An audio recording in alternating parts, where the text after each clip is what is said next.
তুমি মিছিমিছি বাচ্চাদের প্রশ্রয় দিচ্ছ, সোনা টোনা দিচ্ছ। দেখলে সোনা নিয়ে বেরিয়ে চলে গেল।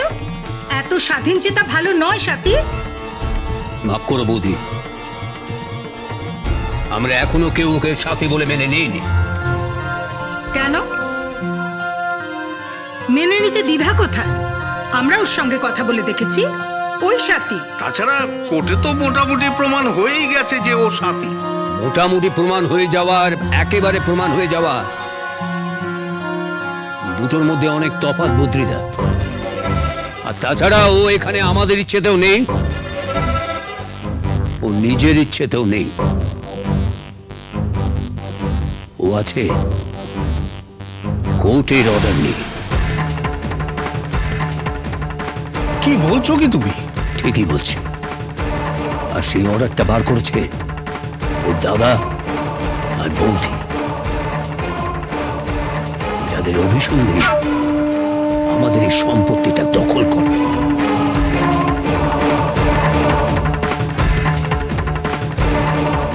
না না, অন্যায় করেছে। তবে তোমার সাথে আমি 1 লাখ টাকার বাজি রাখতে পারি, এই মেয়েটির সাথী।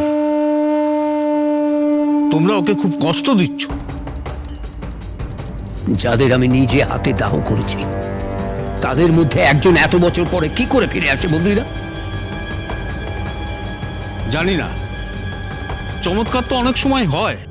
তাছাড়া যে মারা গেছিল, অ্যাক্সিডেন্টের ফলে তার চেহারাটা এতটাই খারাপ হয়েছিল যে চেনাই যায়নি সে কে।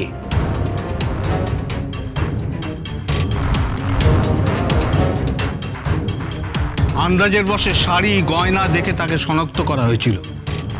নিশ্চয়ই ভুলে যাওনি? না, ঠিক তাই। আর যদি সাথী নাই হয়, তাহলে এক চেহারার দুজন মানুষ হয় কি করে? হয়। মানে কি বলছো তুমি? ওরা যমজ বোন।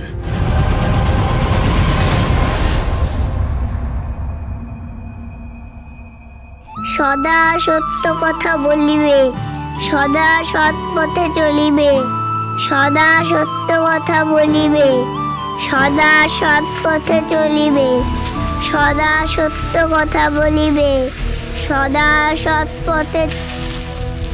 তুমি সকালে কোথায় গিয়েছিলে? মানে হ্যাঁ, গিয়েছিলাম তো। ওই একটা কাজ ছিল, তাই গিয়েছিলাম। কাজ? কলকাতা শহরে তোমার কি কাজ? আর এখানে তো কেউ তোমার চেনাও নেই, যা সেই নারায়ণপুরে। হ্যাঁ তাই তো, নারায়ণপুরেই তো সব। তবে ওই ওই বস্তির পাশে একটু চেনা হয়ে গেছে তো, তাই গেছিলাম। ও আচ্ছা, তুমি আমার বাবাকে চিনতে? তোর বাবাকে? কেন বলতো? না, এমনি জিজ্ঞাসা করছিলাম। ও চেনা বলতে তুমি বিয়েতে ছিলে? বিয়েতে মানে? কিভাবে বিয়ে হয়েছিল? তা আমি কি করে জানবো? আচ্ছা, বিয়ের পর বাবা নারায়ণপুর গিয়েছিলেন? হ্যাঁ গিয়েছিল তো, তবে ওই ঝুঁকতে দেওয়া হয়নি। তোর বাবু খোলেও না। তাহলে এই আংটিটা তুমি কোথা থেকে পেলে?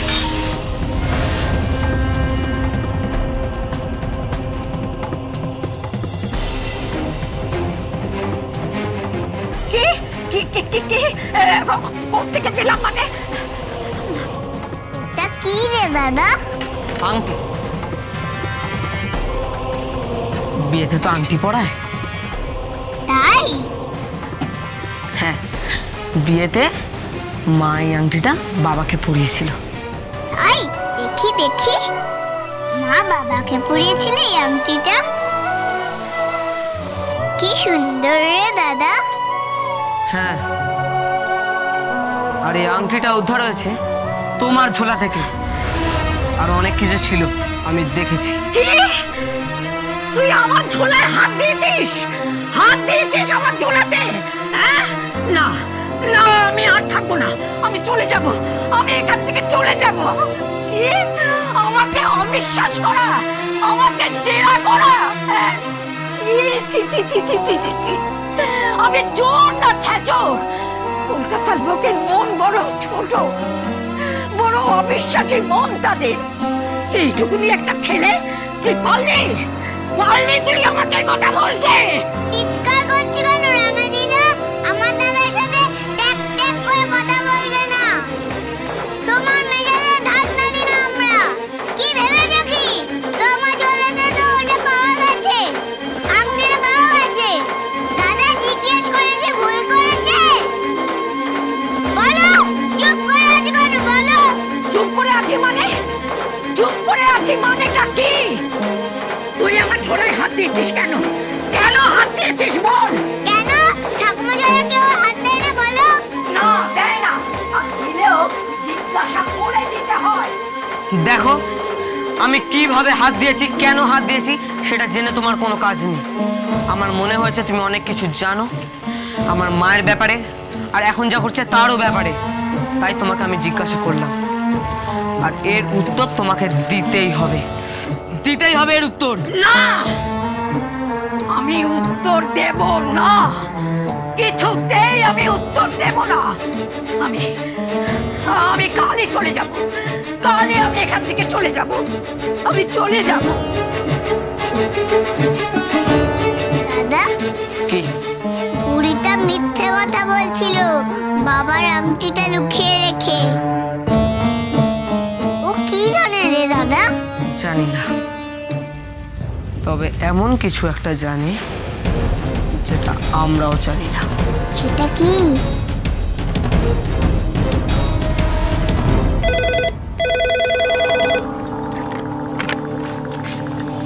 হ্যালো, কে বলছেন? কি কি বলছো কি তুমি? সত্যি? না না না, একদম কোনো রিস্ক নিও না। কার সাথে ফোনে কথা বলছো?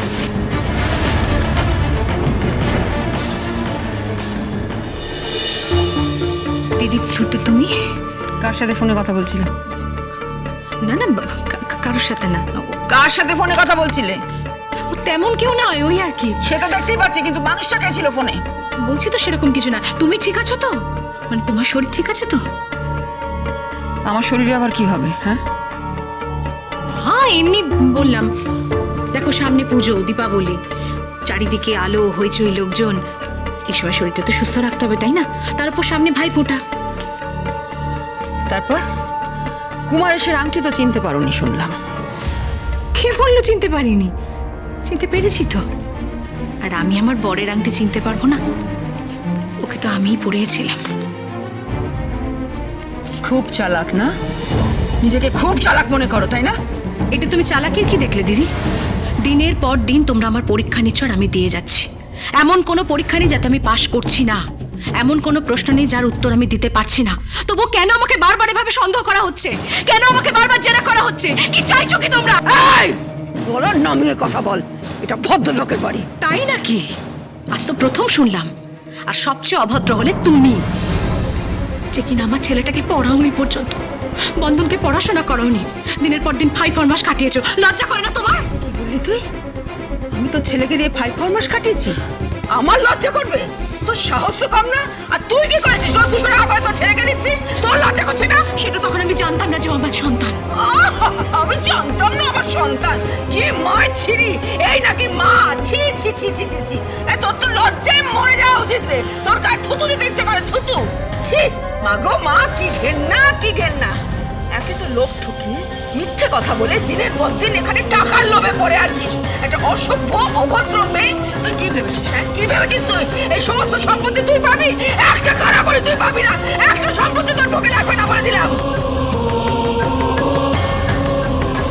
শুনছ? এই তো, এসো খাবে, এসো এসো।